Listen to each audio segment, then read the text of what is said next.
Okay mga boss, hapon na. Nakalimutan ko na gumagawa pala tayo ng daily vlog. Dapat yun umagang simula. Tapos iba-vlog natin kung ano yung mga activity dito sa shop. Nakalimot ako kasi nag-rewind ako ng transformer. Ito pa nga yung mga pinagkalasan. Yan. Tapos natapos na yung rewind. Kaya lang ngayon ko lang naalala, andun sa teka lang. Yung transformer, bali pininturahan ko yung cotton tape. Tapos ikakasa natin dito. Nga pala kahapon, nakabili ako ng lumang tweeter. Ayan Teka lang, mukhang malabo ata itong large yata itong natin. Ayan. Nabili ko 2 piraso. Ito Titan. Labo. Titan audio na tweeter. Pwede pa to i-restore lang yung aluminum kasi nagsimula na mag-corrosion. Yun ang problema kapag aluminum yung Pero okay na to kaysa plastic. Pwede pa naman yan, lilihain mo lang tapos pwede pa to i-restore, papalitan lang ng voice coil. Mayroon naman akong pamalit nito. Tatabi ko lang. Baka balang araw magamit ko to. Tabi ko lang. Magkano ko nabili? Nabili ko siya 2, 50 pesos sa suki kung magbubuti. Tatabi lang natin to. Ewan ko lang kung magkano bago nitong nasa kulang-kulang 500 ata. Yung bago nitong Titan na Pero ito mukhang taon na rin nagamit o napabayaan lang sa labas. Chinik ko na kasi yung niya May isa dito na binuksan ko at hindi ko pa nabuksan. Kasi ang tornilyo nito andito. Simula na rin yung corroded sa So tamang restore lang tapos pintura, pwede na uli ito. Yung natin, yung amplifier natin, yun pa rin hindi ko pa nasasalpak. Kasi inaantay ko pa nga yung transformer na matapos. Kumbaga simula kaninang umaga, simula kagabi hanggang kanina madaling araw, in overtime ko yung tapos umiglip tayo saglit, nagising ako mga alas 10 na or mag-11 na ata. Natulog kasi ako kanina mga alas 5 or alas 6 sa tansya ko. Tapos pagkagising ko, almusal na may kasamang parang tanghalian na. Then nagsimula na ako mag-rewind or kasi yung transformer natin na ginagamit ay sa galing sa sa Cora ata yun. 34 volts, dinagdagan natin ng windings, ginawa nating 50-050 para dito sa in-upgrade nating amplifier. So yun ang ginawa ko, medyo nanibago nga yan Mapapansin nyo yung kamay ko medyo lapnos.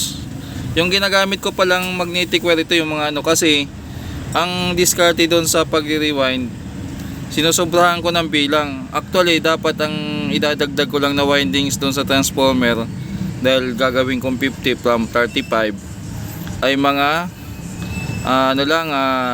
29 turns ang eksakto, 29 turns ang eksakto. So ginawa ko siya sa una 35, tapos sumunod 31, tapos binawasan ko na lang hanggang sa makuha ko yung 50-050 na supply. So maganda na yung sobra yung windings kaysa kulangin at magdugtong. Kaya ayan, may mga pinagputulan tayo. Pala to, number 18 ang wire gauge ng magnetic wire na ginamit natin doon. Sa mga magtatanong kung anong wire gauge ang ginamit, number 18 po. Yun yung So mamaya mag-add na lang tayo ng mga kung wala naman nga yung ganap. Bali may pumasok lang dito na electric fan. Yan. Tapos yung pala hindi ko pa nagagawa yung sa taas, gagawin ko pa yun yung electric fan. Dapat sisingit ko yung kahapon. Kaya lang na tayo dito, na focus tayo dito sa sa amplifier. Tapusin ko na kasi makalat para matapos na rin. Habang pinapatuyo ko, ibabalik ko na tong yung pala dito, wala pa. Yung IC, nilinis ko kasi ng IC dito, ibabalik ko pala. Tapos ito, ikabit ko na rin pala yun. Yun na pala gagawin ko dito muna. Yung i-ano natin, gagamitin natin na transformer dyan sa amplifier. So, ang dati ay itong 502A na, ayan, 2008-06. Umaandar pa to. Hindi lang namin to kinalas o hindi ko lang to kinalas para i-rewind or i-upgrade kasi napansin ko, chinik agad namin ng customer na aluminum siya. Ayan o. Puting puti. Ayan, i-zoom natin. Ayan. Zoom, ilaw. Ay, kamay ko. Ayan, puting puti. Kiniskis ko ng saglit. Kaya nagdesisyon kami na palitan ng transformer.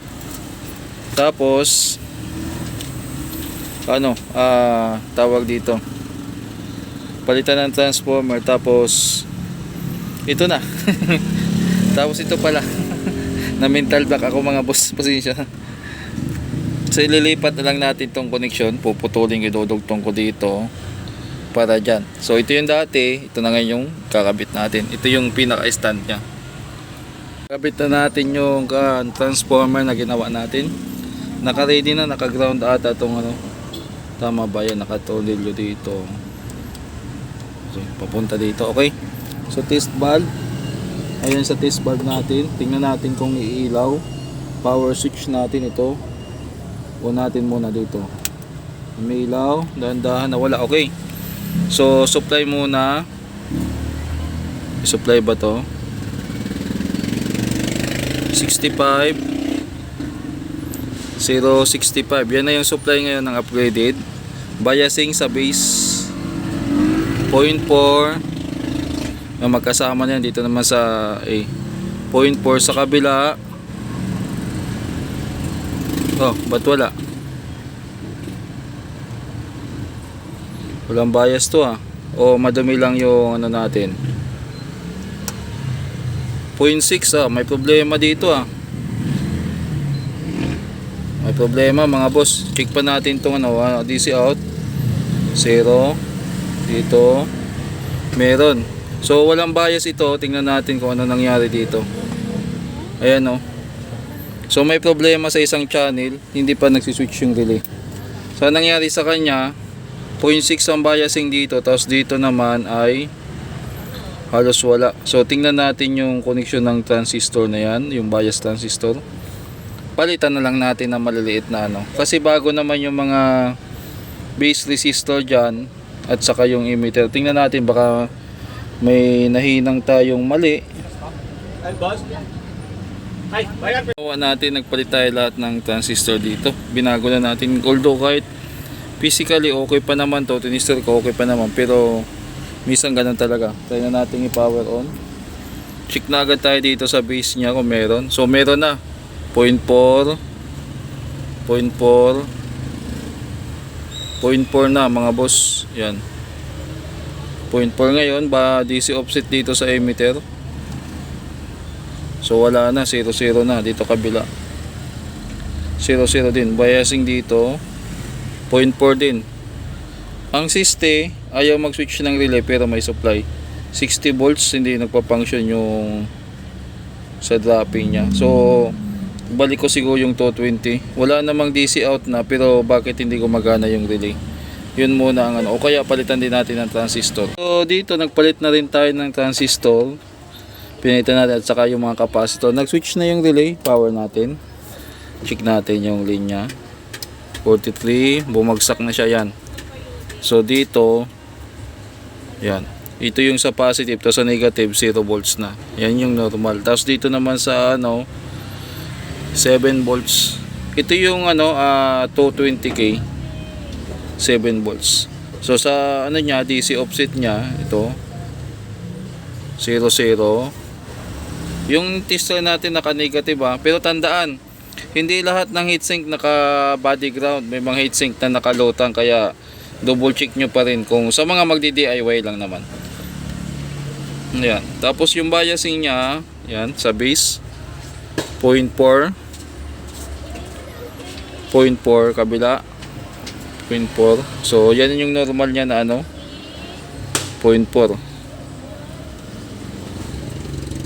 So okay na. Pwede nang paandarin. Ay, maglalagay pa tayo ng capacitor dito, ceramic sa base collector. So, pag-isipan ko anong ilalagay ko dyan, 68 ba, 47, ano yan. Okay mga boss.